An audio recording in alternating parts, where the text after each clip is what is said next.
Hey guys, welcome to the channel. Today we're going to do a video on 5 reasons why a Mustang GT is better than a Mustang EcoBoost and why you should spend the extra money to upgrade if you can afford it. But I have some good points for you guys and some good reasons to upgrade if you guys are ever thinking about upgrading from an EcoBoost to a GT, or if you're in the market for a Mustang, if you should spend the extra to get the 5.0. So the last video I did kind of like this was the 5 reasons why the EcoBoost is better than a GT. So if you guys have not seen that video, please do check that out. There's some really good valid reasons in there as well. But I upgraded, so I want to show you guys some of the main reasons why I upgraded and why you should upgrade too. So let's go ahead and get started.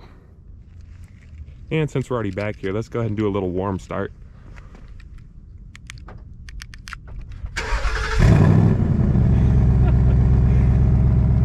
That's one of the reasons. We'll get into that.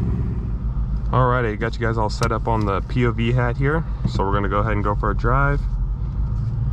And I do have my phone right here with all the reasons because I don't wanna be stumbling and forgetting my train of thought.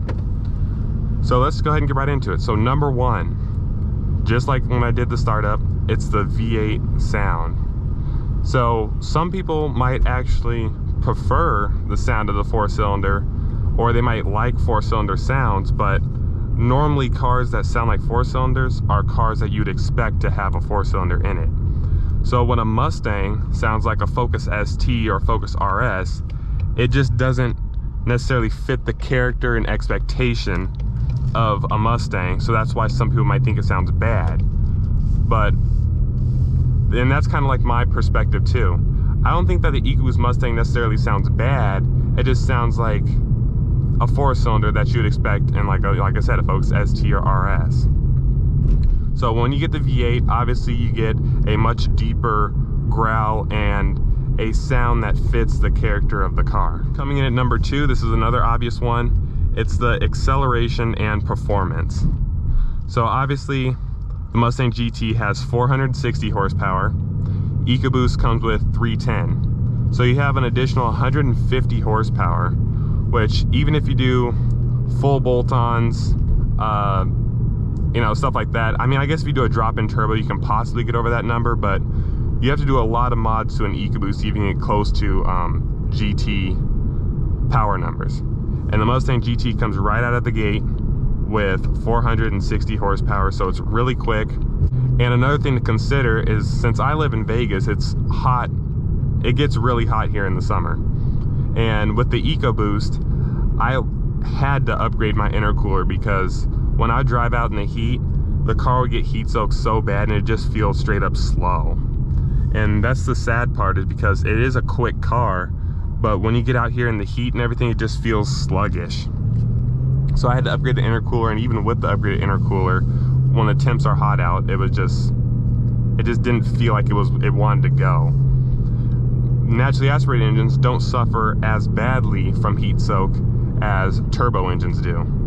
So that's another benefit to having the naturally aspirated V8 out here in the desert, at least for me. Coming in at number 3, Mustang GTs come standard with features that would normally be optional on an EcoBoost.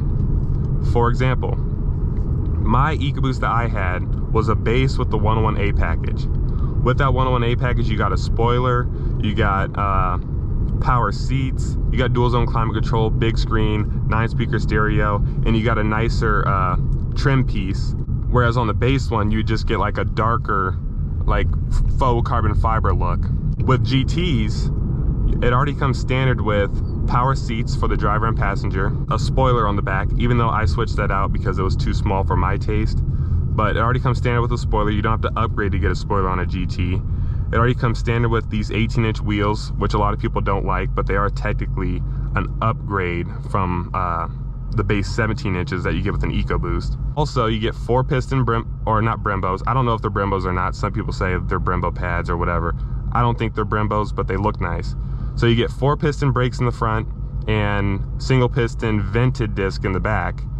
And on EcoBoost, you had to get a performance pack to get that, because the EcoBoost had 2-piston regular brakes in the front and just a single-piston non-vented disc in the back.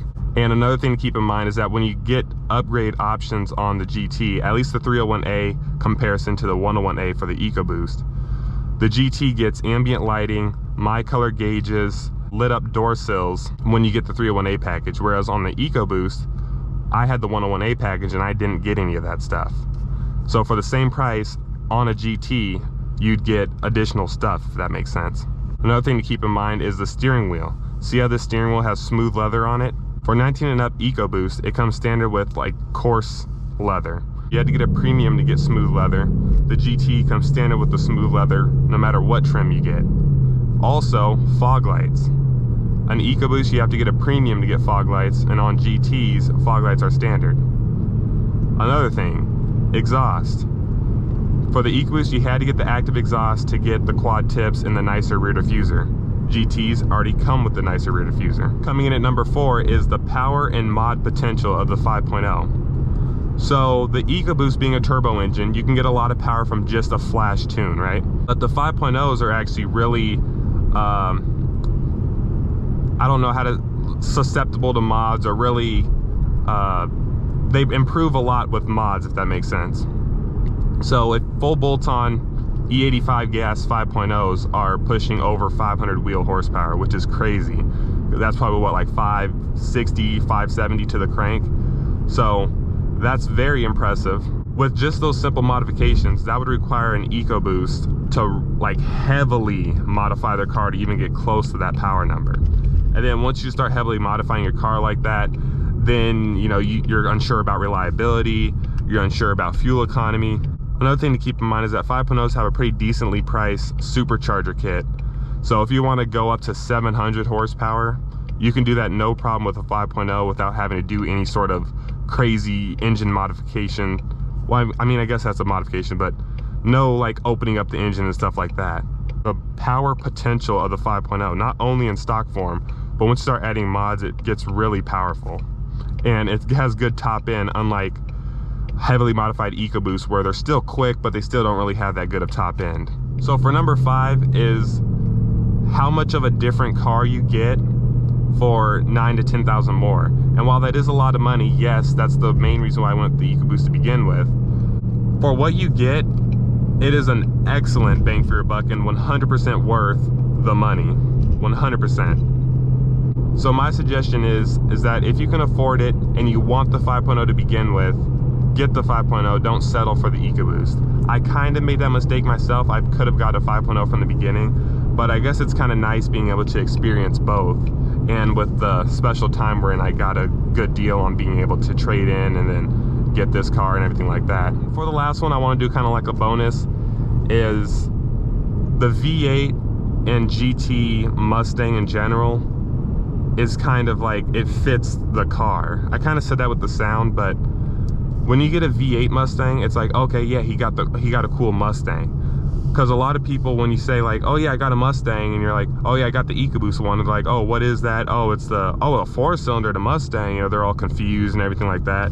So when you have a V8 Mustang, you have the real Mustang, and you have the real Mustang sound and all that good stuff. And that's not a big deal for me. Like, I was never like, oh my God, I have an EcoBoost and I'm worried about what people think. No, never anything like that. So I hope you guys enjoyed my little video going over the 5 or 6 with the bonus things or reasons why the GT is worth the upgrade or better than the EcoBoost. Let me know what you guys think in the comments. Let me know how you guys like your GTs or EcoBoost or whatever you guys have. And hopefully I'll see you guys in the next video. And as a bonus for those of you guys who hung out till the end of the video, I want to do a little acceleration once I round this corner, because I just realized I did the whole video driving around, cruising, and didn't do any accelerations. So let's see how fast we can catch up to these cars here. Oh. Oh my God. Jeez, it's so fast. That is crazy. Hear the dash rattling and stuff. That's gonna be in a 5 things I dislike video. You'll hear that in the future. But I'll see you guys in the next one.